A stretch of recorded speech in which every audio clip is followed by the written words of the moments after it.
It's my feel-good breakfast show. Welcome back as we head into the wild, a little closer than I think for comfort recently. Pufferfish are known for being poisonous, and more recently, beachgoers have been cautioned to stay away from the pufferfish that have washed up on False Bay's beaches. But perhaps their second most well-known feature is their ability to inflate themselves like a balloon. So Tinus Biakas, the curator of the Two Oceans Aquarium, that we absolutely love, connects with us now to tell us a little bit more. Tinus, thanks for joining us, my friend. Hopefully you and your amazing team are doing really well. I think you win the award for Backdrop of the Day. Well done for that. Really, really cool. Always great to connect with you guys. We absolutely love the work that you're doing. And of course, this has raised some interesting questions. Before we get on to those that have washed up on our beaches locally, let's talk about the pufferfish itself, inflating themselves like a water balloon. We've got a great picture there. Why do they do this? Graham, it's actually a fantastic defense mechanism. Normally a pufferfish, if you think of a pufferfish being about the size of a squash ball, let's say you've got a small one, so about the size of a squash ball, it can inflate itself by ingesting water to the size of a cricket ball within about 15 seconds. Wow. And the main reason they do that, predators will normally swallow them whole. So it's purely a case if you suddenly, a lot of predators will look at something and go, you know what, I can swallow that, small enough to fit. But if you suddenly go after ping pong ball and you have to swallow a cricket ball, not that easy. So it's mainly a defense mechanism. And of course, evolution has given them a few other tools as well. Pufferfish are poisonous when eaten. So what animal is silly enough, because we know that even the most poisonous creatures in the sea have predators. What preys on a pufferfish?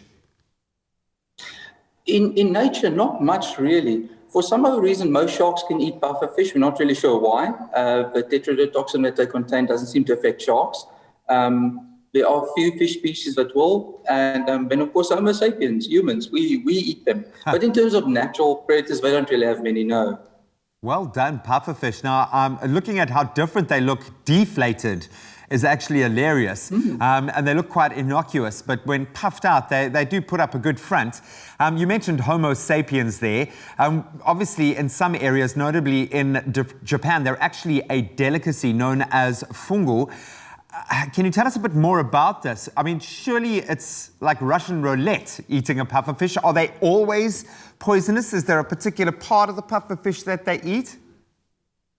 Graham, that's a fantastic question. No, they're not always poisonous. The amount of poison that they carry may differ from time to time during the year and also to locations. The one you see on screen now is from a genus Takifugu. That is the most common fish you see in Japan that they use for producing fugu, which is basically sashimi, which is raw fish. So the tetrodotoxin that the fish contain, it's actually from a bacteria that live within their tissues. Oh, wow. And the interesting thing about that is that the skin, the eyes, the liver, the ovaries especially is very, very, very toxic. It contains a lot of this poison. And interesting enough, for a sushi chef in Japan, if I want to be able to make fugu, they need a special license from the Japanese government. The training is about 2 to 3 years. And even having said that, every year about 4 to 6 people in Japan unfortunately passes away from eating it. I've not tasted it myself. I've got a couple of mates who have. And like you said, Russian roulette, and it's an interesting thing because there's nothing special apparently about the taste. It's really insipid fish.